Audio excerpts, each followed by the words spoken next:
Hello दोस्तों, स्वागत है आपका कोर पॉइंट में। पिछले वीडियो में हम क्वेश्चन नंबर 10 तक किए थे।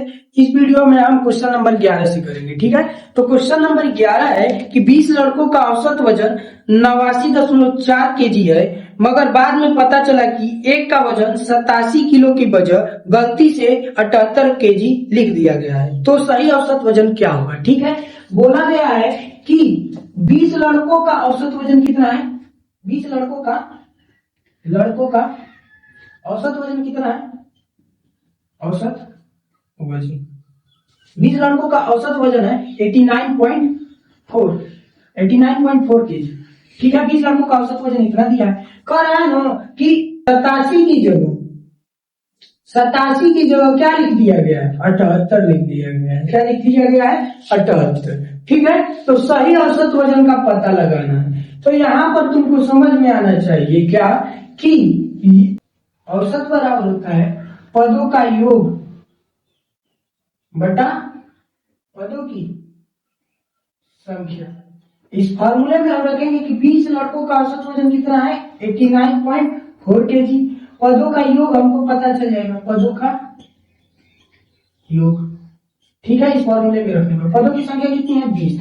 यानी जो पदों का 20 लड़कों का योग आएगा वो 89.4 केजी इंटू 20 आ जाएगा। क्या आ जाएगा? 20।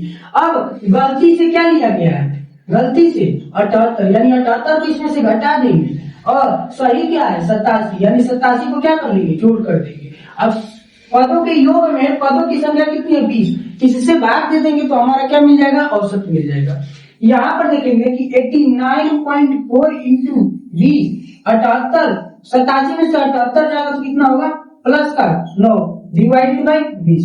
अब इस प्लस के चिन्ह है तो दोनों को हम स्प्लिट कर सकते हैं, अलग अलग कर सकते हैं। यानी ये 20 यहाँ पर भी जाएगा, यहाँ पर भी जाएगा। यानी 89.4 इंटू 20 डिवाइडेड बाई 20। ठीक है, उसके बाद प्लस का 9 बटा 20 आ जाएगा। यहाँ पर देखेंगे कि 20 से 20 कट गया और 20 से 9 में भाग देंगे तो 0.20 चौको 80, 10 बचेगा यानी 20 बचे 0.45। अब इसको हमको क्या कर देना है? 89.4 में 0.45 जोड़ेंगे तो 89.85 आएगा। यानी सही औसत वजन क्या आ जाएगा आपका? 89.85। क्या आ जाएगा? 89.85 केजी। ठीक है, अब इसको हम निकाल लेते हैं। अगला क्वेश्चन पढ़ेंगे। ठीक है, अगला क्वेश्चन दिया हुआ है कि एक स्कूल में 378 छात्राएं हैं, 675 छात्र हैं। स्कूल को सख्ती से छात्र और छात्राओं के सेक्शनों के आधार पर बांटा गया है और स्कूल के हर सेक्शन में विद्यार्थियों की संख्या बराबर है, तो स्कूल में कितने सेक्शन हैं? जब कभी भी बांटने या ग्रुपिंग करने की बात कही जाए तो वहां पर HCF निकाला जाता है। यहाँ पर ग्रुपिंग करने के लिए कहा गया है। क्या ग्रुपिंग क्या किया गया है? छात्र और छात्राओं को सेक्शन में, और हर सेक्शन में क्या है? बराबर है। तो हम यहाँ पर HCF निकालेंगे। 378, जो 378 इसका अभाज्य गुणनखंड होता है 2 गुणे 3 के पावर 3 इंटू 7। वही जो 675 छात्र हैं, इनका जो अभाज्य गुणनखंड होगा वो 3 के पावर 3 इंटू 5 के पावर 2 होगा। क्या होगा? 5 के पावर 2। यहाँ पर देखेंगे कि जो इनका HCF होगा, HCF क्या होता है? देखते हैं कि उसमें कौन कौन टर्म कॉमन है। यहाँ पर केवल 3 कॉमन है और उसमें भी देखते हैं कि उसमें सबसे छोटा पावर क्या है। यहाँ पर दोनों का पावर 3 है, यानी 3 पावर ले लेंगे। यानी 3 के पावर 3 यानी क्या होता है? 27। यानी जो इसका HCF होगा वो क्या होगा? 27। अब क्या करेंगे कि एक सेक्शन में 27 बच्चे हैं, एक सेक्शन में 27 बच्चे हैं। कुल छात्राओं की संख्या कितनी है? 378। कितनी है? 378। तो 27 से भाग देंगे तो छात्राओं की कितनी सेक्शन आ जाएगी? 27 करें 27, बचेगा क्या? 10, यानी 108। 27 को 108, यानी छात्राओं की संख्या, छात्राओं की जो सेक्शन है वो 14 है। अब 675 छात्र है, इसमें 27 से भाग देते हैं तो छात्र कितने सेक्शन में है ये पता चल जाएगा। तो 27 दूनी 54, बचेगा 13 और यहाँ से 5 उतार लेंगे, यानी 27 बचे 135। यानी जो छात्रों का जो सेक्शन होगा वो क्या होगा? 25 होगा। अब क्वेश्चन में बोला गया है कि स्कूल में कितने सेक्शन है, यानी छात्र और छात्राओं को मिलाकर कुल सेक्शन हो जाएगा। यानी 14 प्लस 25 कितने हो जाएंगे? 39, यानी 39 सेक्शन हो जाएंगे। ठीक है, ऑप्शन नंबर जो ए होगा वो करेक्ट होगा। ठीक है, अब इसको मिटा देते हैं।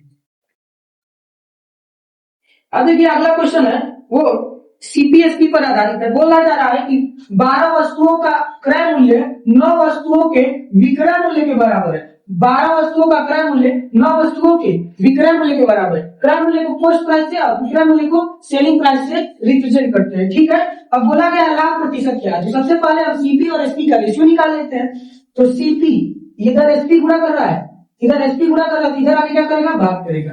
यहाँ पर 9 पहले से ही बचे थे, 12 गुणा कर रहा है, इधर क्या करेगा, भाग करेगा। 3 3 9 और 3 4 12, यानी 3 बटा क्या आ गया, 4। यानी सीपी 3 है और एसपी क्या है, 4 है। यानी 3 के सामान को 4 में बेचने पर कितने का लाभ है, 1 का। और कितने पर लाभ होगा, 3 पर। 1/3 का मतलब होता है 33.1/3%। और ऑप्शन में जो हमारा दिया हुआ है वो 33.33% दिया हुआ है। इसका मतलब जो हमारा ऑप्शन बी होगा 33.33, वही क्या होगा, करेक्ट होगा। 33.33% क्या होगा, करेक्ट होगा।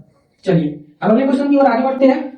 अगला क्वेश्चन रेस पर आधारित है। बोला गया है कि 1000 मीटर की रैखिक दौड़ में ए बी को 50 मीटर या 5 सेकंड से हरा देता है। ए और बी के चालों के बीच का अंतर क्या होगा। देखिए इस प्रकार के क्वेश्चन में जो हारता है ना, कौन हारता है, बी। ए बी को हरा देता है, यानी बी क्या है, हार रहा है। क्या हार रहा है, हार रहा है। कितने मीटर की दौड़ है, 1000 मीटर की दौड़ है। कितने मीटर की, 1000 मीटर की।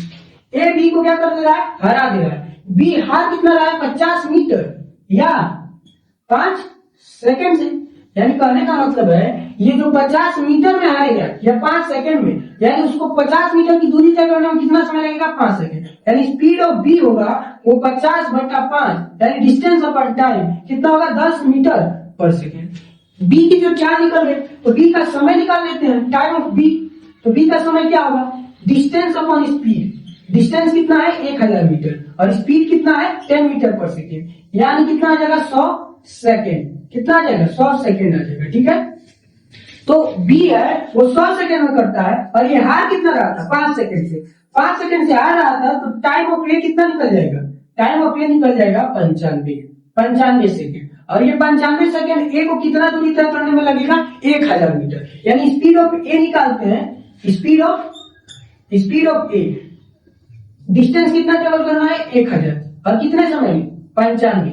यहाँ से 5 से काटेंगे 95, 19, 1000 काटेंगे तो 200, यानी स्पीड ऑफ ए होगा 200/19।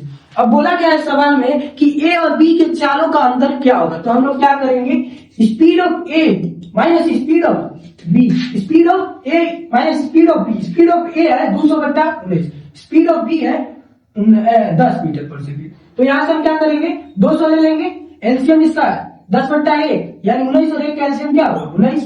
और ये एक बार में जाएगा, 19 कितने बार में जाएगा, 19 बार में, तो 10 गुणे 19 कितना आ जाएगा, 190। कितना आ जाएगा, 190। 200 में से 190 जाएगा तो कितना आएगा, 10/19। यानी जो हमारा चाल का अंतर आएगा 10/19 आएगा। ऑप्शन नंबर जो बी दिया हुआ है वो करेक्ट है। ठीक है, तो चलिए अब हम इसको मिटा के उसके बाद अगले क्वेश्चन पे आगे बढ़ेंगे। अब देखिए अगला क्वेश्चन कार्य पर आधारित है। अगला क्वेश्चन क्या कहा गया है कि ए और बी एक कार्य को क्रमशः 10 दिनों और 16 दिनों में कर सकते हैं। एक कार्य शुरू करता है और वे एक 3 लाख एकांतर रूप से एक करके काम करते हैं। पूरा काम कितने दिनों में समाप्त होगा।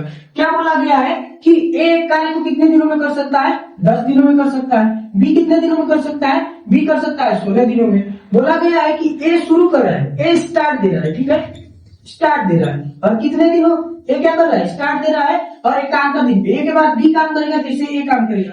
अब देखिए यहाँ पर आपको पता रहना चाहिए कि जो एफिशिएंसी बराबर होती है, क्षमता बराबर होता है कार्य बटा समय। कार्य बटा क्या होता है, समय। क्षमता बराबर क्या होता है, कार्य बटा समय। ए और बी का कार्य क्या होगा, तो इन दोनों के एलसीएम के बराबर होगा। 10 और 16 का एलसीएम 80 होता है। क्या होता है, 80 होता है। तो एफिशिएंसी निकालना है तो कार्य में समय से भाग देंगे तो एफिशिएंसी निकल जाएगा। 10 में 80 से भाग देंगे तो क्या आएगा, 8। 16 में 80 से भाग देंगे तो क्या आएगा, 5। यानी जो क्षमता आ गया ए का, आज आ गया बी का 5। यानी पहला दिन ए काम करेगा 8 यूनिट, दूसरा दिन कौन काम करेगा, बी। तो 8 5 13, कितने के बराबर हो गया, 13। यानी 2 दिन में 13 यूनिट काम होगा। कितना यूनिट, 13 यूनिट। अब उसके बाद हम क्या करेंगे, 80 में 13 से भाग देंगे। दशमलव में नहीं ले जाना है, बस 13 से भाग देना। 13 × 5 = 65, 13 × 6 = 78। कितना यूनिट गया, यूनिट, 2 यूनिट वर्क लेफ्ट है। ठीक है, अब ये जो 6 है ये बोल रहा है कि 8 और 5 मिलके किए हैं, 2 दिनों में किए हैं। यानी जो 6 है ये 12 दिन है और बचा हुआ 2 यूनिट कार्य अब फिर से एक कर देगा तो एक कितना यूनिट कार्य करता है एक दिन में 8 यूनिट। एफिशिएंसी कितनी है 8 यूनिट। तो 2 करे 2 और 2 चुको 8। यहाँ से देखेंगे कि 12 सही 1/4 इसको सॉल्व करेंगे तो 12 चुको 48 और इसको इसमें जोड़ देते हैं तो 48 एक 49 क्या आ जाएगा 49/4। यानी जो हमारा इस क्वेश्चन का आंसर होगा वो 49/4 भी करेक्ट होगा। ठीक है, फिर मिलते हैं अगले वीडियो में।